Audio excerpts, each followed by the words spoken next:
Hello, welcome back to another episode of Faith First Business. I am your host, Susan Fleming, and today I've got a real treat for you. We are continuing with the author series, and today we're going to be talking with Meliza Farndell. Now, Meliza grew up in South Africa, but she currently lives in the U.S. and is the author of 6 books. Today we're going to be focusing in on her book called Untangled. But in addition to writing, she helps other people write, others who desire to publish their own books. She helps pull the story out of you. And I've done her workshops. I can tell you from experience, she knows how to get that gold out of your story to make your book really good. So she also has a passion to see others get untangled from the lies that are keeping them stuck and to help them discover their true purpose and identity. And that's what we're going to be talking about today. So let's listen in. We are here with Meliza Farndell today, and I'm so excited to dive into this conversation on her book, Untangled. So Meliza, welcome to the show. I'm so excited to have you. Thank you so much, Susan. I'm so excited to be here. So let's just start with maybe an easy question, maybe not, I don't know. But how did the book come about? Like what really got you to start writing? I'm going to start at the beginning Okay. because it helps understand how I actually got to the point of saying yes to writing the book. But um, I became a Christian very early on in life. I was a pastor's daughter, and at the age of 6, I called my dad into his study and I asked him to pray the prayer of salvation with me very officially, put him behind his desk, and he led me into the kingdom that day through the prayer of salvation. And I loved Jesus, fell in love with Jesus early on. But at the age of 7, I experienced a trauma that ushered a lot of guilt and shame into my life. And I spent many, many years just not feeling good enough, struggling with guilt and shame and condemnation. And my relationship with the Father became very difficult, with the Father heart of God. I knew that Jesus loved me. I sang about it every Sunday. My dad was a wonderful father, and I had a really good childhood growing up.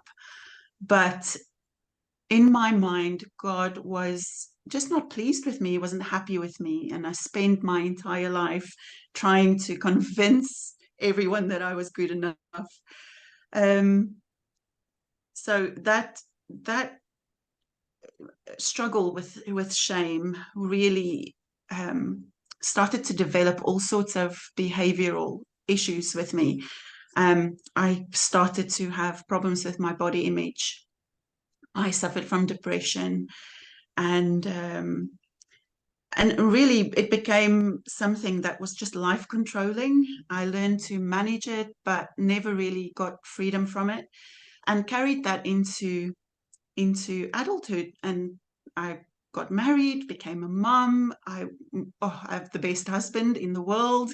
He is just wonderful. I've got 2 awesome children, but never really felt like my uh, relationship with God was intact or was good enough or that I was good enough, and always had the struggle to become free. So got to the point one morning where I said to this wonderful husband of mine that I am done with trying to be good enough. I'm done with trying to fix myself. I was done. I was ready to give up on God. I knew that God existed. I experienced enough of Him to know that He was real, but I did not believe that He cared about what I was going through, or that He wanted to help me. So one afternoon, my husband suggested that I take my son, who was 3 at the time, take him out to go and see a movie called Tangled. And as I walked into the movie theater with my son, I could feel and sense the presence of God. like I have never sensed it before. I sat down, watched the movie, and just started crying from the minute the very first scene started and Rapunzel sang her song about when will my life begin. I was right there with her. I was singing that song with her. I knew exactly how she felt trapped in that tower. But it was when I saw the face of King Frederick, the king, who lit this lantern for his daughter, his beautiful daughter, on her birthday. He continued to celebrate her every year. And I saw that tear run down his cheek as he lit that first lantern. The wall in my heart started to crumble. And I saw the face of the father for the very first time. And I saw that he was not disappointed in me and he was not frustrated with me, that he loved me and that he celebrated me. And that was a huge revelation that changed my life. It changed my relationships. It changed everything. So there was a lovely lady at church named Marie. She was really instrumental at helping me make sense of what I experienced. And she unpacked this experience with me for about 2 years. I just talked to her about it and shared with her. And she encouraged me to share my message, to start speaking at church and share it with the women in our community. And then I started to become part of the ministry team at church. And it became a passion really to help people understand who the Father is and what his nature is and what his heart is. And then I started to get some prophetic encouragement from people who I didn't know and who kept telling me, you have to write a book. You have to write about this experience. You've got to share what happened and what you've learned. And that really is how I decided to write about my experience. It did take me a long time, though. It took me about 10 years to say yes and to answer that call to write. But yeah, that's the long story of, of how I came to write the book Untangled. Yeah. And it's so beautifully written. There were so many times in reading it that I was just in tears. And the way that you really go back and forth kind of with your own story and the movie and just that integration, like everything is just so beautifully done.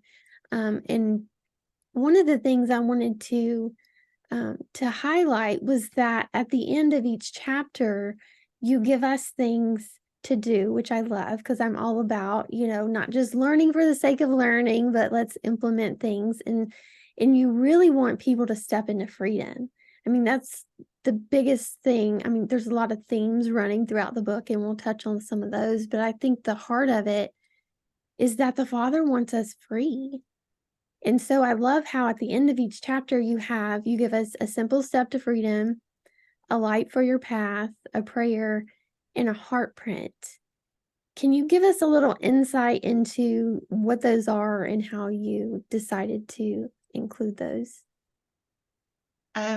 Well, the heart print really came from learning to hear the Father's voice. There's nothing that can untangle us from the things we feel stuck with than hearing the Father's voice. And I think for so many years, I've tried to get free and help myself get free.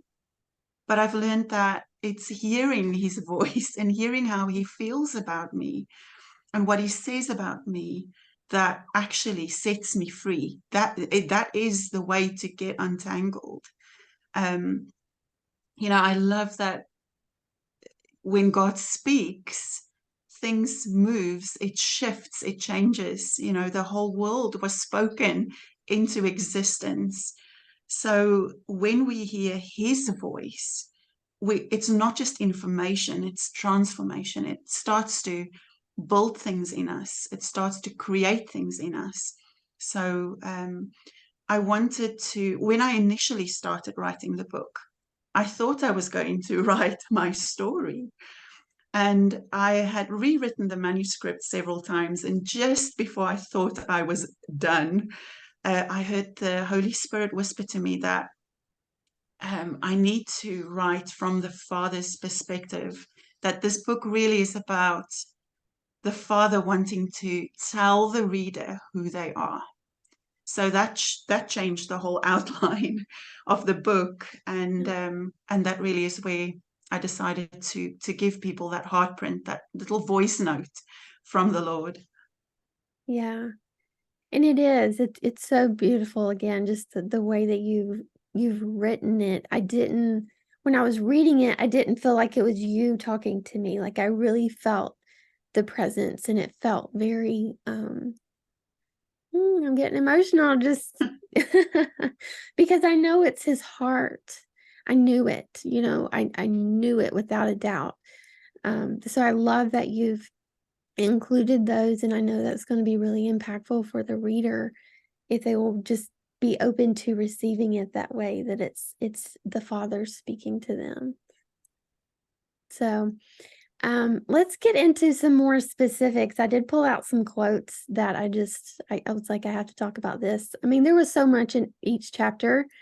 If we had hours to sit here, I would have pulled out stuff from each chapter. I was like, it was so good. But in chapter 3, the title is Celebrated. And there's a paragraph that I want to read here because it just, again, one of those that just moved me. And you say, curiosity took her beyond the walls of her tower into the unknown.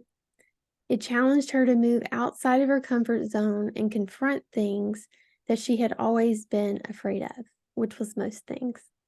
Bravely, she exchanged the familiar for an adventure that would take her far beyond what she could have imagined. And with every step she took, she became a little less fearful. I feel emotional hearing that. I was not expecting to be so emotional today.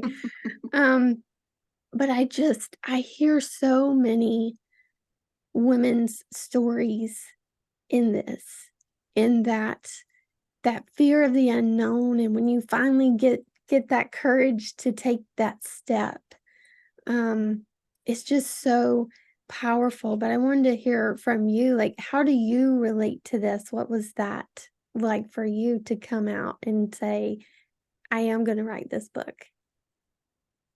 Yes. Oh, that takes me back. I was very afraid of sharing my heart with people. Um, I think there were so many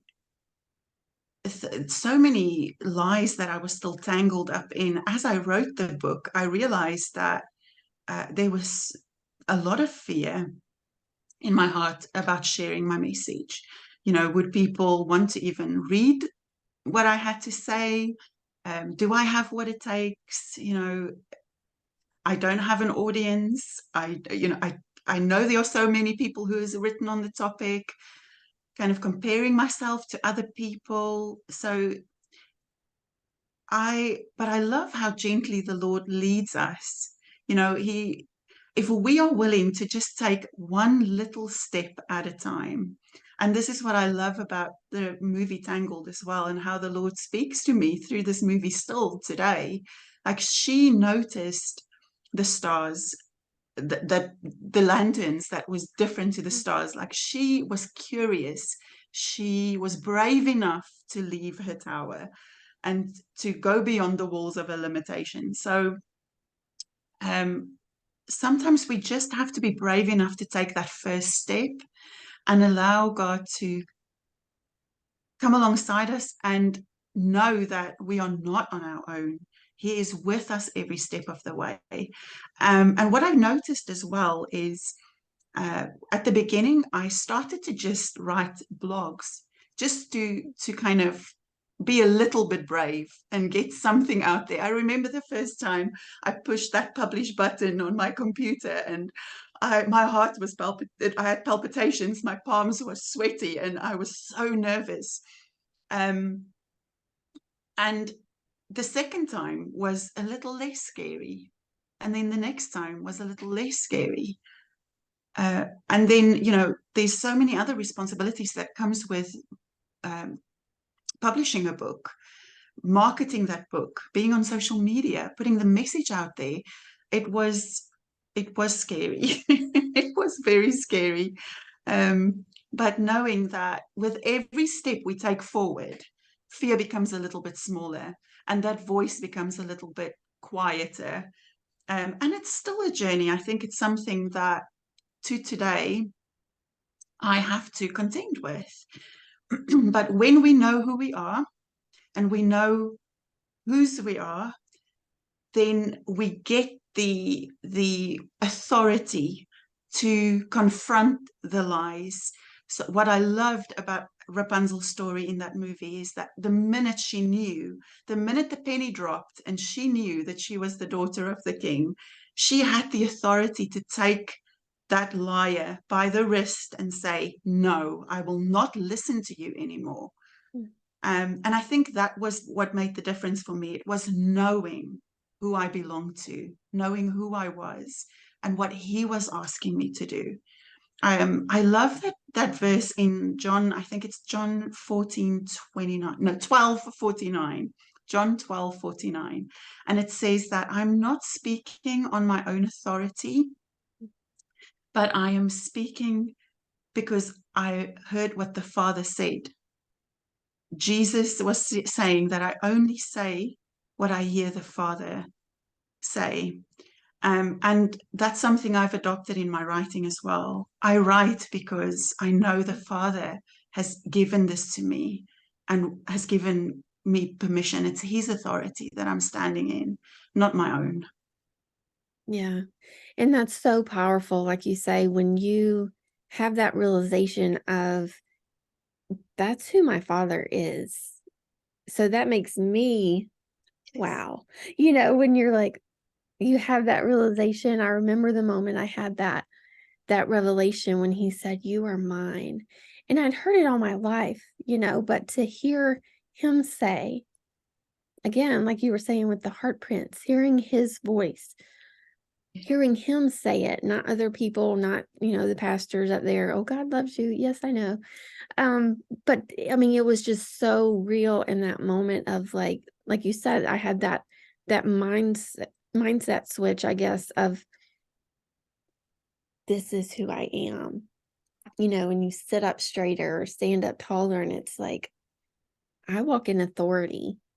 I know I do because my dad is the king, you know, and knowing that he's behind you and heaven is backing you, God is backing you. If he's asking you to do something, how do you not?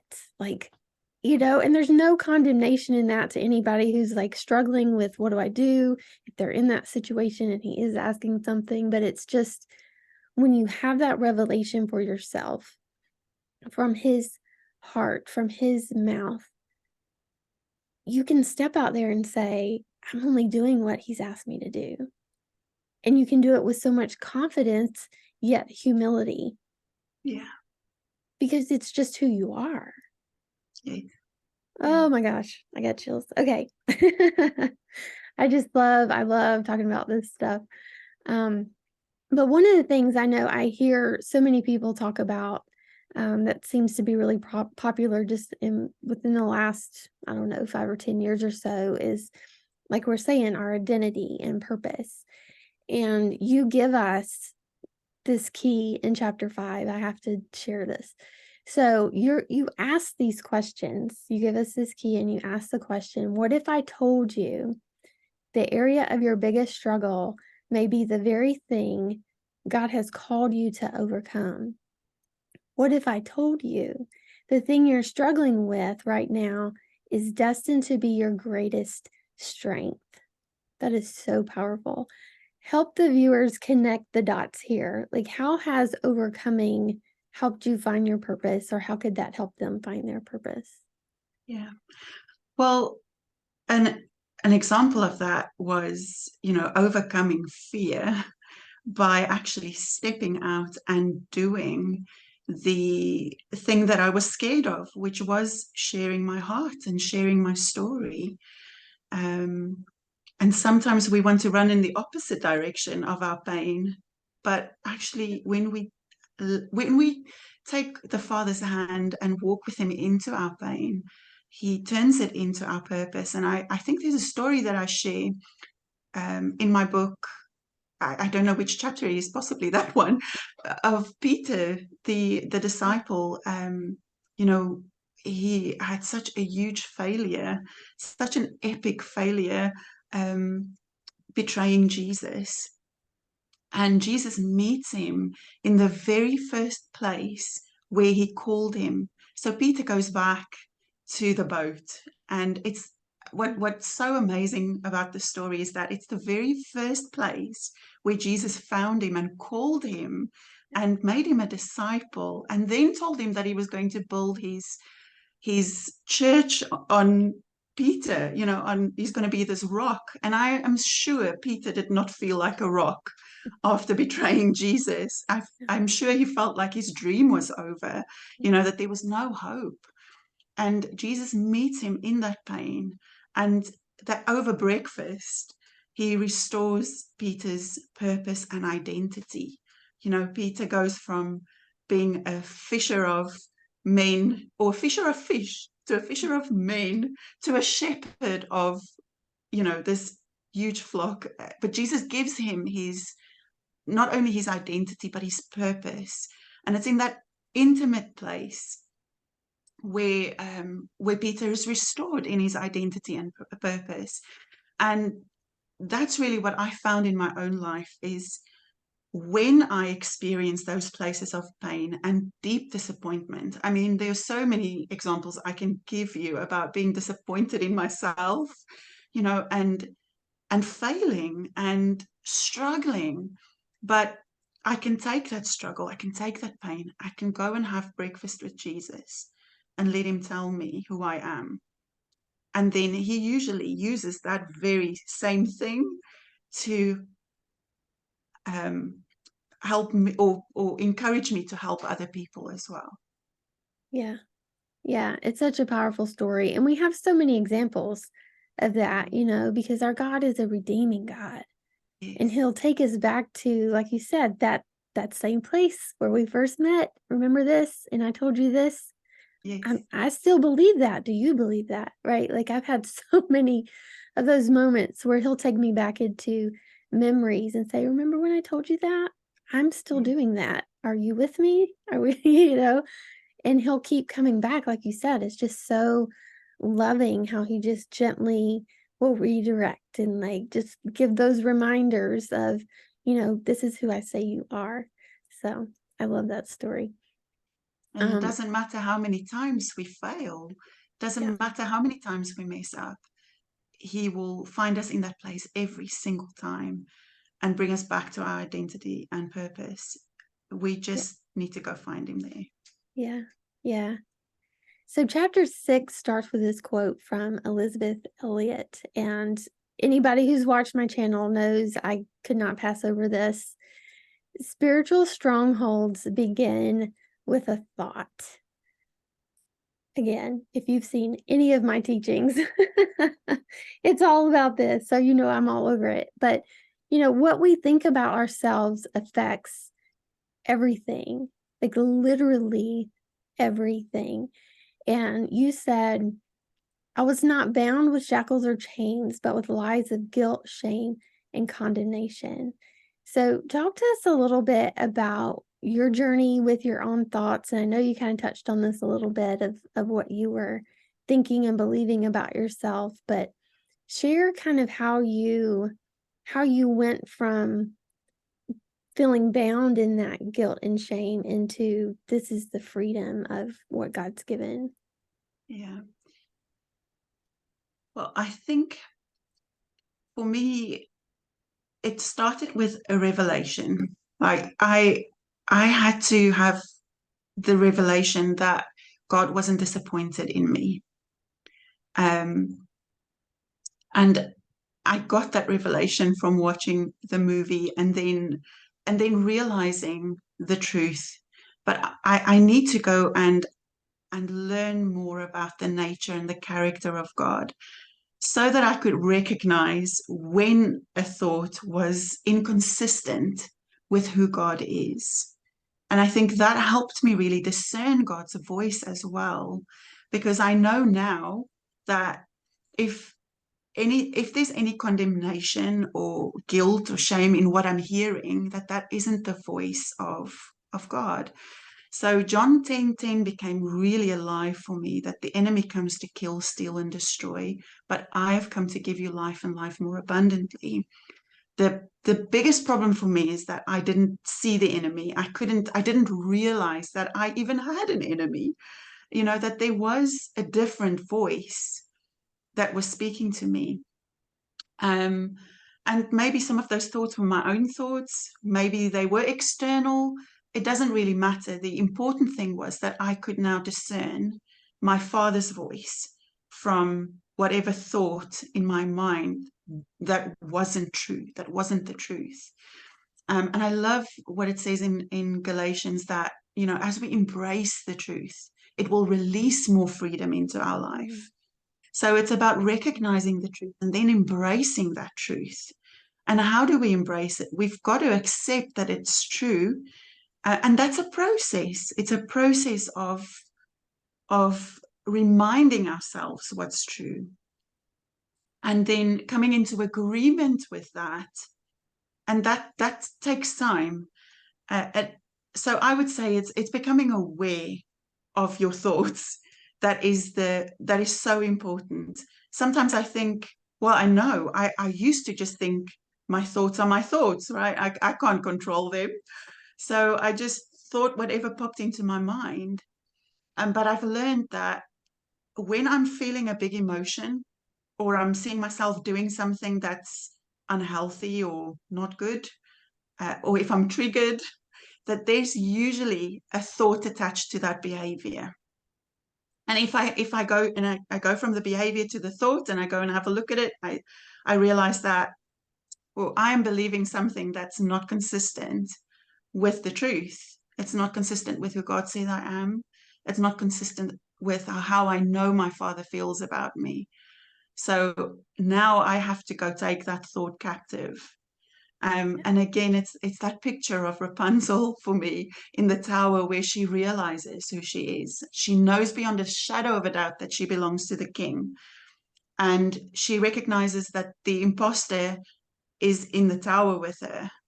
So the liar, she now has to go and confront the liar. And she does that so beautifully in the movie, and she grabs Mother Gothel by the arm and she says, no, I'm not going to believe this lie anymore.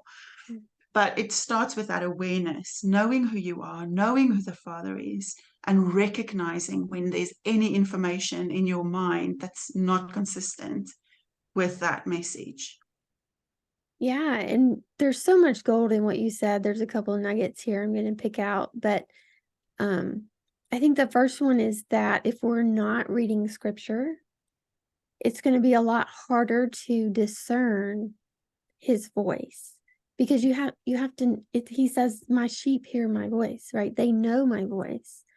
If we're not in scripture seeing who he is, right? That's so key. I think so many of us have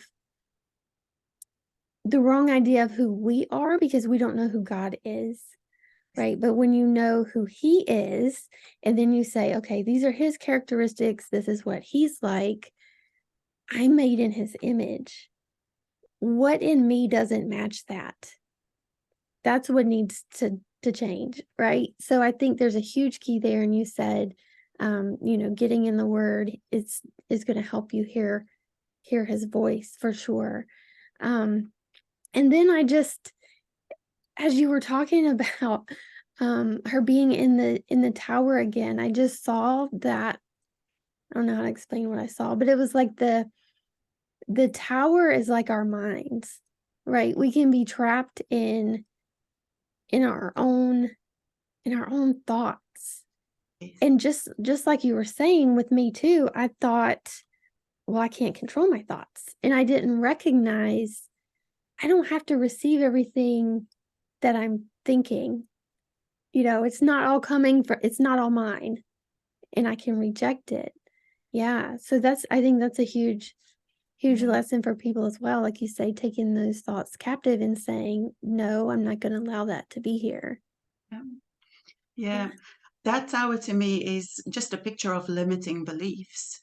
Like she was so limited, her life was limited. She was busy doing all the things, right? Sewing and painting and baking and doing all these things. And she was busy, but she had no freedom. She was limited to, where she could go. And the kingdom is free. It's expansive. It's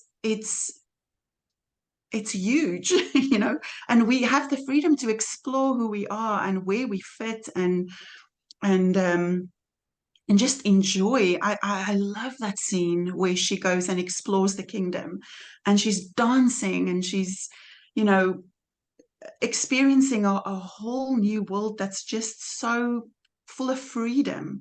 So yes, that tower is it's a tower of limiting beliefs, really. It's all those things we believe about ourselves, believe about who God is, that keeps us living a life that's very limited and small.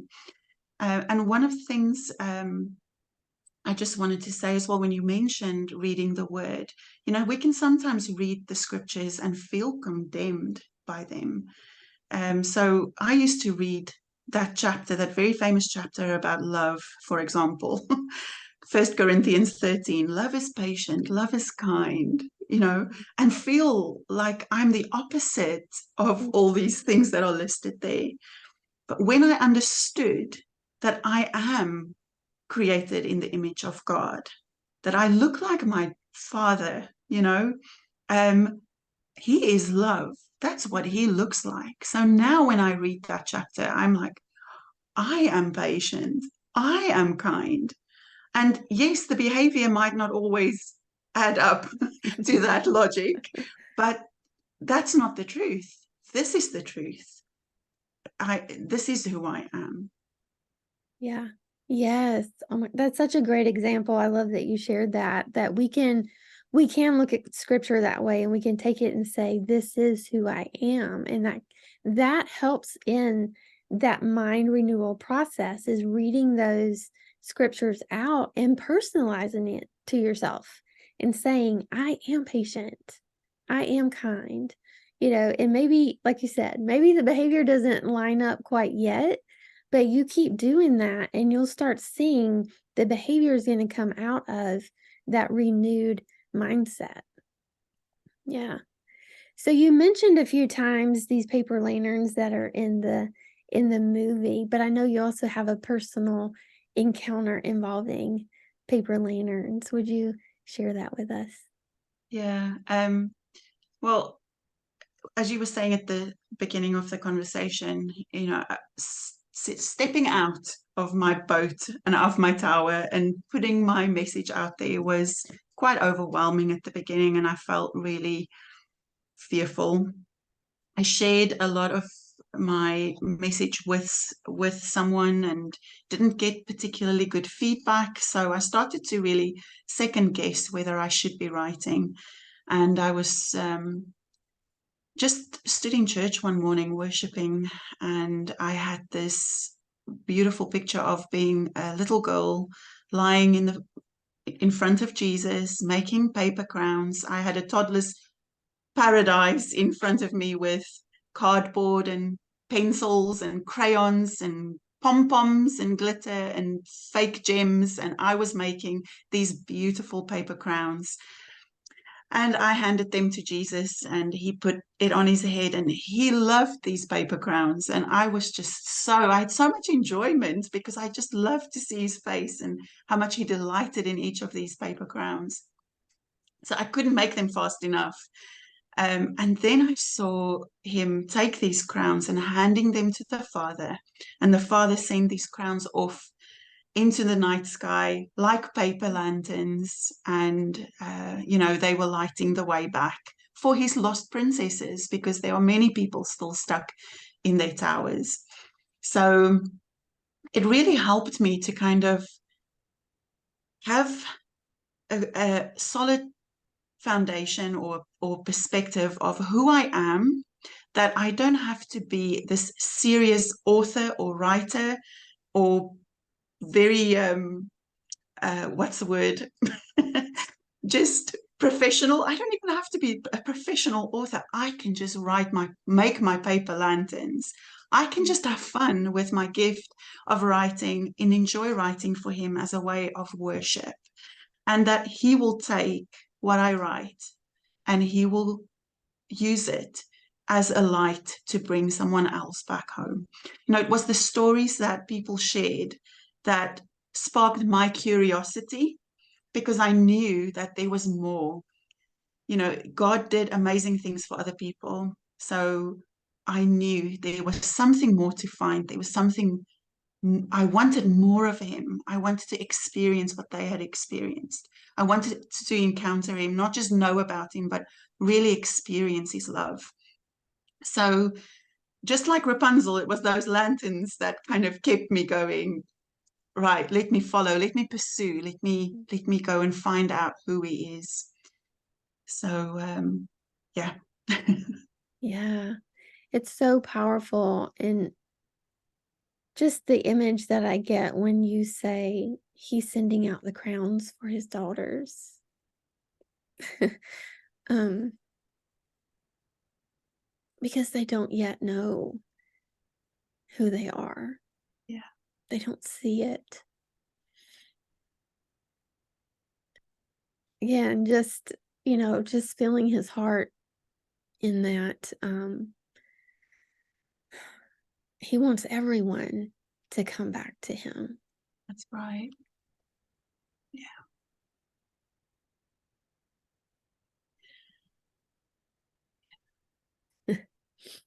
Mm. Yeah. It's just so I don't even know, I don't have the words for that. I'm just so grateful that he's done that for me. That he doesn't give up on any of us, and it's never too late. Yeah. It's never too late to say, I want you to be my dad again, right? Like, Yeah. and have that realization of who you are. It's just that, and I love even just the image of you just playing on the floor, because that's all it takes, right? It's that childlike faith Yes. to say yes. I want that.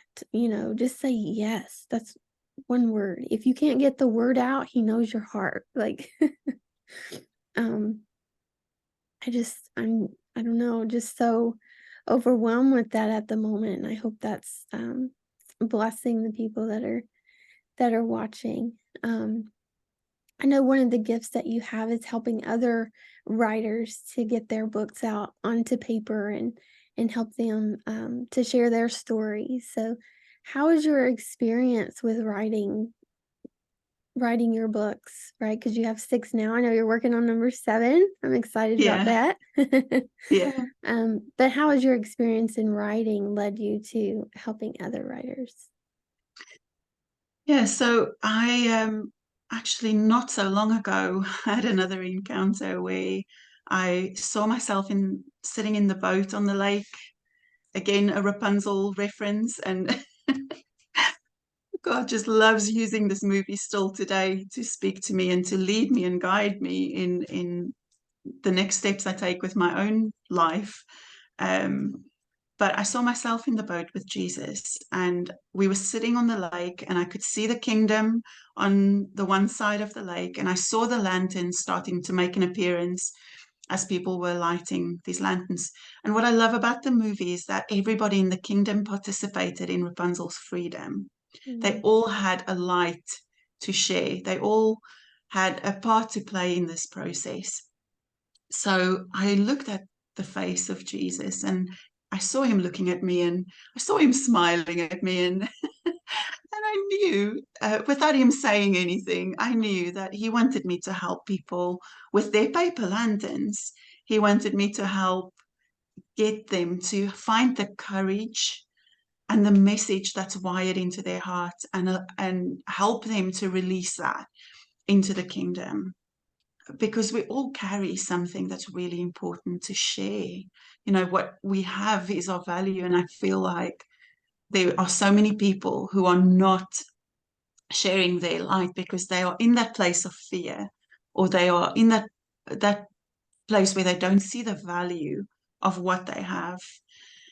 So this has set me on an adventure to really start helping people with unearthing the message that's in them, and helping them with writing their manuscript, and helping them with the publishing journey as well. Like, I learned a lot, and some of those lessons I learned the hard way, in my journey of writing and publishing. So I love to help people navigate that, and share my experience with them. Yeah. Yeah, I know there's going to be people who want to get in touch with you who are like, okay, I think I'm ready to write my book. So how can they, I know you do actually have a book and a workbook already out that would be helpful for people. Those are on Amazon, and I'll put those in the description there. But if someone's wanting to work with you personally, how could they do that? The best way to get hold of me would be to message me on social media, or to send me an email to meliza@melizafarndell.com, or just find Meliza Farndell on Facebook and Instagram. Send me a message, and I will reply and get into contact. Yeah, so again, I'll have all those links in the description, and Meliza is very open. She will contact you back directly. You're not going to get Yeah. some in between person. Yeah. Yeah, she's been so just so giving and inviting for me in my book writing journey, so I can attest personally to her openness and willingness to help. So definitely reach out to her if you're wanting to get started with your book and you need some help with that. So, Meliza, just thank you again so much for being with us today. I know this is just going to touch and bless so many hearts and be so powerful, and I am just honored to have you here and have this conversation, and just the way that you share the Father's heart in this book. Just, I know I keep saying this, but it's so beautiful and it's so moving, and I'm just so grateful that you said yes, and you got this book out there.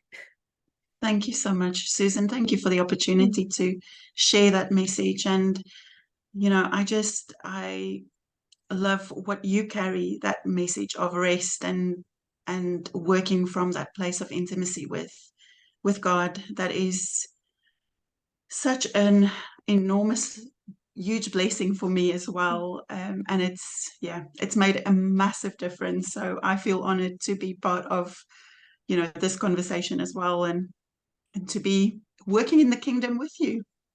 Mhm. Yes, co-laboring together. That's what we're doing.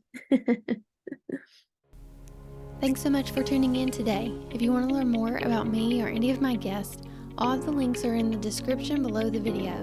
Don't forget to hit that subscribe button and share it on all your social pages.